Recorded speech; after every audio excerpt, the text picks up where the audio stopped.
पायल एक टीचर थी। काफी समय से उसके बड़े ताऊ जी उसे दीनापुर गांव में कुछ समय के लिए बुला रहे थे, क्योंकि उनके गांव का टीचर छुट्टियों पर गया हुआ था और उस गांव में एक ही मास्टर था।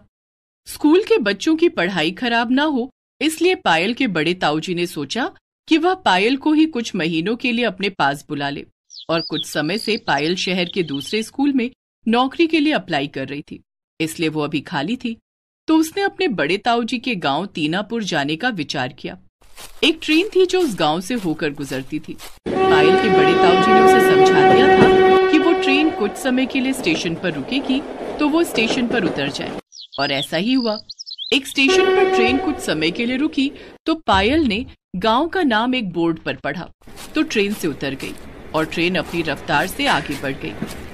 अरे, मुझे तो दीनापुर गांव जाना था, ये तो दीनपुर गांव है। ये मैं किसी गलत गांव में उतर गई क्या? थोड़ा आगे जाकर देखती हूँ, हो सकता है बोर्ड पर गलत नाम लिखा हो। पायल थोड़ा गांव के अंदर की तरफ चलकर जाती है, पर वह गांव का नजारा देखकर हैरान रह जाती है। गांव उल्टा था, वहां के घर उल्टे बने हुए थे, लोग उल्टा चल रहे थे। पायल कुछ पल के लिए तो घबरा गई। तभी सामने से एक औरत आती दिखाई दी। वो सामने से कोई आ रहा है। अरे ये क्या, ये औरत तो उल्टा चलकर आ रही है, ये सब क्या है? वो औरत पायल के पास आती है। पायल उसे देखकर घबरा जाती है। डरो नहीं, हम भूत नहीं हैं, हम तुम्हारी तरह साधारण इंसान हैं, बस हम उल्टा चलते हैं क्योंकि ये उल्टा गांव है। उल्टा गांव? पर मुझे तो दीनापुर गांव जाना था। ये दीनपुर गांव है, दीनापुर नहीं। पर आप कौन हो? मेरा नाम पायल है, मैं एक टीचर हूँ, शहर के स्कूल में बच्चों को पढ़ाती हूँ। मुझे अपने बड़े ताऊ जी के घर दीनापुर गांव जाना था, वहाँ के स्कूल के बच्चों को पढ़ाने के लिए, पर मैं गलती से यहाँ आ गई हूँ। अच्छा, वापसी की कोई ट्रेन मिलेगी? क्योंकि मुझे दीनापुर गांव पहुँचना है। मेरे मोबाइल की बैटरी भी खत्म हो गई है, मैं तो किसी को फोन भी नहीं कर सकती।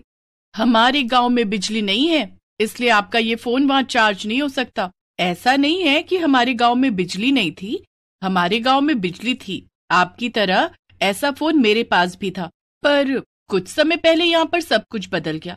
आप मेरे साथ चलो, थोड़ी देर आराम करो, मैं आपको सब कुछ समझाऊंगी। वैसे भी इस गांव से गुजरने वाली ट्रेन 2 महीने में एक बार ही रुकती है। अब आपको 2 महीने का इंतजार करना पड़ेगा।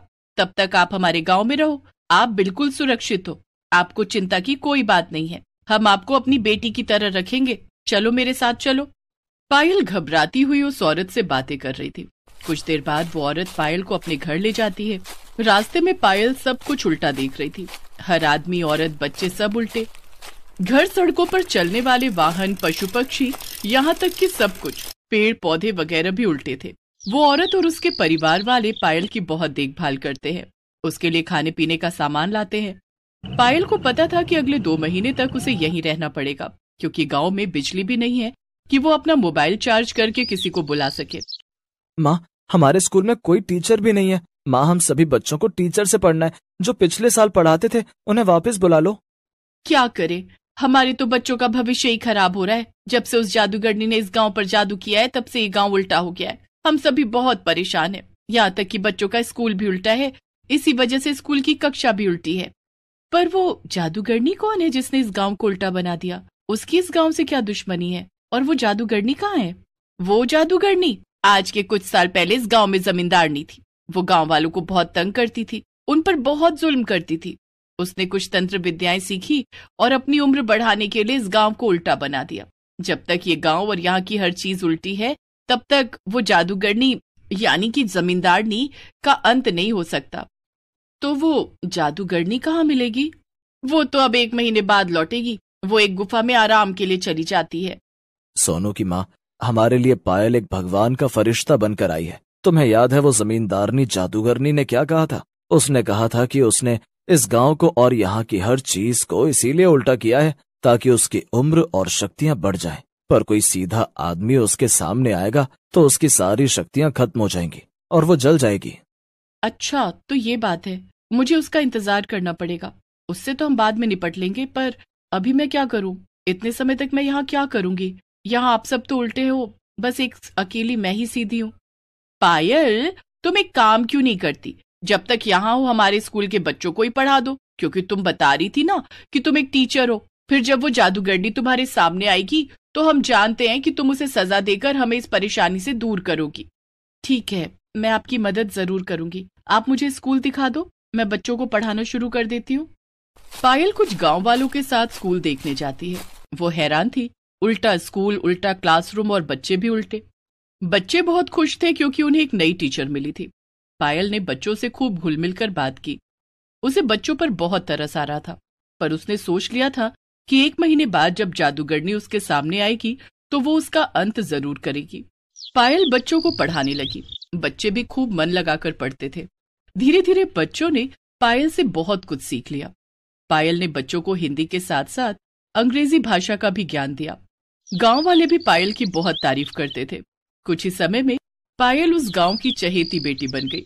एक दिन पायल जब स्कूल पहुंची तो उसने देखा कि क्लासरूम बिल्कुल खाली था। आज गांव का एक भी बच्चा स्कूल नहीं आया था। भैया क्या हुआ, आज बच्चे स्कूल नहीं आए, क्लासरूम बिल्कुल खाली है। दीदी आज कोई स्कूल नहीं आएगा क्योंकि आज जादूगरनी आ रही है। सब लोग अपने घर में छिपे हुए हैं ताकि वो किसी को भी तंग ना करे और चुपचाप आकर चली जाए। कोई बात नहीं, आप चिंता मत करो, आज आप सबको जादूगरनी से छुटकारा दिलवा कर ही रहूंगी। जैसे ही जादूगरनी जमींदारनी गांव में प्रवेश करती है तो वो सबको चिल्ला चिल्ला कर अपना डर दिखाने लगती है। सब कुछ हवा में उल्टा पुल्टा होने लगता है। गांव के सब लोग घबरा जाते हैं। कैसा लग रहा है तुम सब गांव वालों को? मैंने इस पूरे गांव को उल्टा बना दिया है। अब तुम सब हमेशा के लिए ऐसे ही उल्टे रहना और मेरी शक्तियां बढ़ाते रहना। गांव वाले घबराए हुए थे कि तभी पायल उस जादूगरनी जमींदारनी के सामने आकर खड़ी हो जाती है। पायल को सीधा देखकर जादूगरनी घबरा जाती है। उसकी सारी शक्तियां उसी समय समाप्त हो गई और वो जलकर भस्म हो गई। सब गांव वाले बहुत खुश होते हैं। बच्चे भी दौड़कर पायल को पकड़ लेते हैं। टीचर जी, अब हमें उल्टे क्लासरूम में नहीं पढ़ना पड़ेगा, अब हमारा क्लासरूम सीधा हो जाएगा। हाँ, क्योंकि अब हम भी सीधे खड़े हैं, उल्टे नहीं है। टीचर जी, हम खूब मन लगाकर पढ़ाई करेंगे। हाँ बच्चों, अब तुम सब खूब मन लगाकर पढ़ना, अब तुम्हें कोई परेशानी नहीं होगी। आज सब बहुत खुश थे क्योंकि पायल ने बुराई का अंत करके अच्छाई को जीत दिलाई थी। जादूगरनी के मरते ही सब कुछ पहले जैसा हो जाता है, जैसा हमेशा हुआ करता था। गांव में फिर से खुशहाली आ जाती है। अगले कुछ समय तक पायल ने बच्चों को स्कूल में पढ़ाया और एक जान पहचान के टीचर को, जिसे नौकरी की जरूरत थी, उसे स्कूल में बच्चों का टीचर बना दिया, जिससे बच्चे भी बहुत खुश हुए। अब उन्हें बिना टीचर के नहीं रहना पड़ा। सबसे घुल मिलकर पायल अपने बड़े ताऊजी के